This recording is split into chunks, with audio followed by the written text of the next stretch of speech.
Hit him with a smile. What up? It's Mr. Mo. Hey, what up? This is Mr. Moshi. Today I'm coming at you with some Rainbow Six Siege. You know what I'm saying? These new operators are about to drop and they look oh so good, oh so excited. We're gonna go ahead and watch this trailer and then we're gonna go ahead and talk about the operative. Y'all ready? Y'all ready? Let's do it.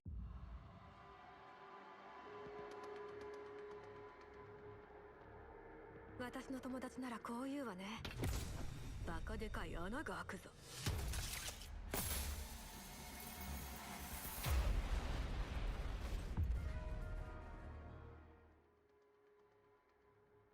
Alright, so I'm gonna go ahead and talk about this operator. Her name is Hibana. She got some dope primaries, the Supernova and the Type 89 rifle. Her secondaries are the PM9 machine pistol and the P229, you know, just a normal pistol. So basically, if you want to run shotgun with the PM9, you basically have your backup and your range all at the same time. I've actually seen people do better with their secondary, like the machine pistols that they have in game. So most definitely that's probably going to be a combination. You're going to see a lot the Supernova paired with the PM9 because it gives you the power of the shotgun up close, and it also gives you the range and precision that the PM9 should give you if you can aim. But the main attraction to the character that is Hibana has to be her, I don't even know if you have a name for this device, but it's like a thermite launcher. It works similar to the operator Ash's drilling explosive rounds. So I thought that was pretty dope. Now I made a list of like the pros and cons. I thought,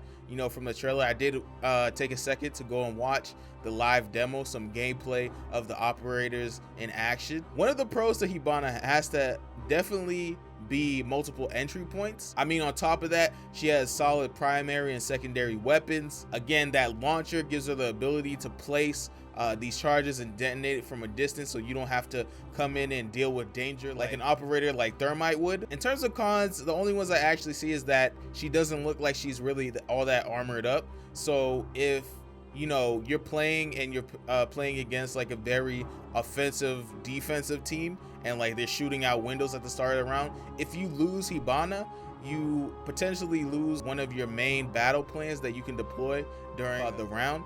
And on top of that, you lose a potential operator that could have helped you better in that situation. Another con is she only has 3 rounds of these thermite charges. So if you put 2 together, I think you can create a big enough hole for your teammates to jump through.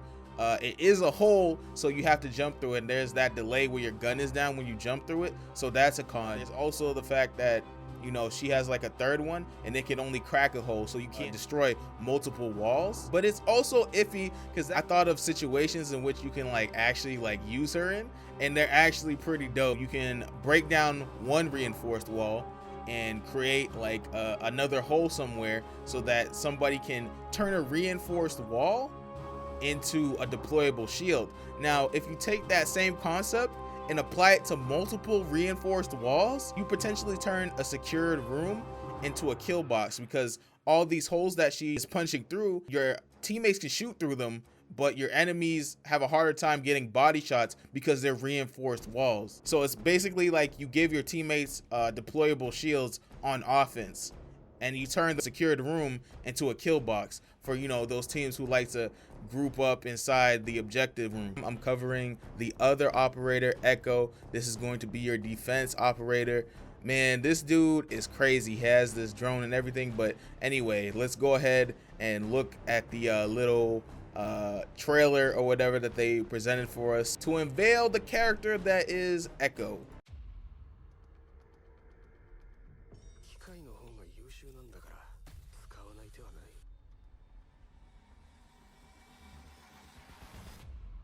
So like I've been saying it this whole time, his name is Echo. His primaries are the Supernova shotgun and the P5SD4 submachine gun. I don't know what that is, but I guess it's a variant of the MP5. I have a feeling that it's a little more accurate. Again, with that secondary, the PM9 freaking machine pistol, the P229 pistol if you want something a little more accurate. But I've seen people get extremely accurate with the the machine pistols that they have, and that is definitely a combo that you're gonna see on Echo as well.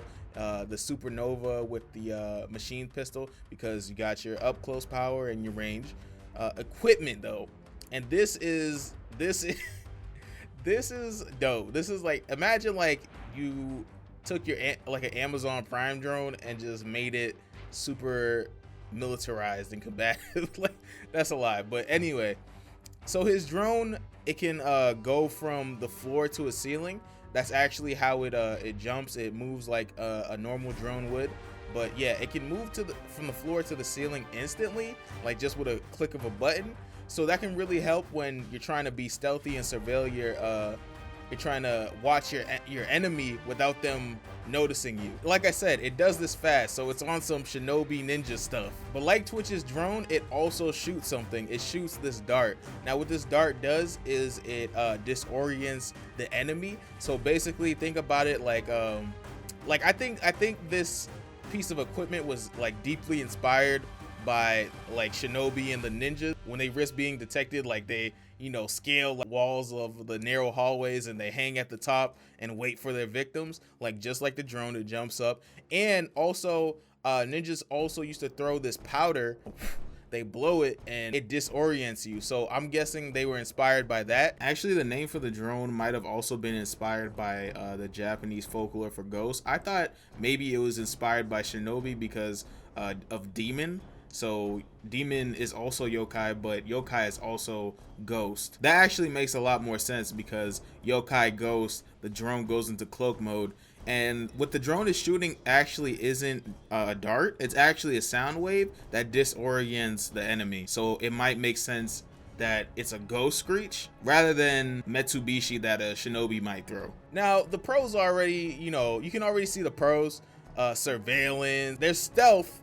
Because, I mean, think about it. When you enter a room, nobody thinks to look up. I mean, nowadays, when you play, you might look up into the corners of certain areas, only because Valkyrie is on the defending side, and she has black eyes everywhere. But unlike Valkyrie's surveillance or extra surveillance, your drone can actually move around the map, hide. So it all depends on what kind of pilot you are. Are you a stealthy pilot? Are you just gonna be seeking to harass the enemy and give your teammates a chance to go clean them up while they're distracted with your drone? It all depends on how you want to play. Like Hibana, he has solid primaries and secondaries. Again, man, that machine pistol, it can be accurate, it can be deadly. You already got the power from that shotgun, as well as a way to clear your way into through walls. It's a deadly combo is what I'm trying to tell you. And like I mentioned, the darts, definitely, man, something like that can discombobulate your enemies is definitely a plus. And on top of that, I looked at some of the footage and it looks like it has infinite ammo, so you never have to worry about running out. The only problem is it does have like a magazine size, so once you fire off a certain amount of shots, you do have to take time to recharge it. In terms of cons, like Hibana, his armor set seems a little low. I think he's gonna be low in the armor rating, but I think he's gonna be high in the mobility rating because the description said that both him and Hibana are both close quarters fighters, so you have to be, you know, fast and mobile. A con is IQ is no longer useless, because while IQ has been used mainly for her primary weapon, IQ now can see your little drone hovering above trying to be stealthy and stuff. So, you know, you got to watch out in case there's an enemy IQ and they, you know, hop through a window and take out your drone. Yeah, that's definitely something you got to look out for. Another thing is there's going to be some crazy Twitch and shock drone battles. You know that's gonna happen. Like, you know, the drone's gonna be up at the ceiling, Twitch is gonna be surveilling the area, she's gonna watch you, and then if she catches you, that stinger or that shock that she, you know, dishes out could definitely take out your drone. I think, I'm not sure, don't quote me on it, but it would make sense. Now, situations I could see Echo being useful in are being paired with Valkyrie as a surveillance team, because one of the most important things about defending is intel. So basically knowing who's attacking, where they're attacking from, what kind of equipment they're using to break into the area, what kind of equipment you have to use to defend against it. So knowing what people have before they even attack you is definitely a plus. And Valkyrie already helps out with her black eye system, but also if you pair it with Echo's drone, you have a moving eye that surveils the map, and it also shoots darts, so it can be somewhat of an offense. or a distraction. Another thing is if, what do you call it, say you boarded up a room, you reinforced it, and thermite or Hibana breaks through, and what do you call it, enemies are starting to, you know, stack up at the entrance, getting ready to breach and clear. Basically, you could set up Echo's drone at the entrance and one, use it as a way to, you know, to watch it without being in harm's way, but two, you can use it as, you know, a very useful harassing tool. Basically, say everyone stacks up to enter through that one point and everybody's getting through safely, and would you know, they're checking corners, you can like continually shoot a disorienting dart into all of them. Then you have a room, instead of like a room filled with tactical team ready to go, you have a room filled with a bunch of drunken idiots ready to get swept up. I think that's gonna make Echo extremely useful as a roamer. I mean, he can stay with the main, you know, the main force, the main group, and use his drone to watch around, but I think it would be most useful for what you call Echo to hide in a part of the map that's not even near the objective, so that, you know, when he starts stinging with the opposition, he can come in from behind and clean them up. Also, like I said, he's a part of the surveillance team, so that paired with the Valkyrie's black eyes, it makes a great source of intel for someone like Cavieta to come sneak up and take someone. And if they take someone down, then that's even more intel. You know exactly where they're gonna be. So that could, you know, potential plays can be made. These are just some of the thoughts I had on the operatives. I thought they really looked cool and I wanted to talk about them. And yeah, that's it, man. Don't forget to like, share, comment, subscribe. Don't forget to hit that bell on the side so you know when I upload. This has been Mr. Moshi. It's been real, man, buddy.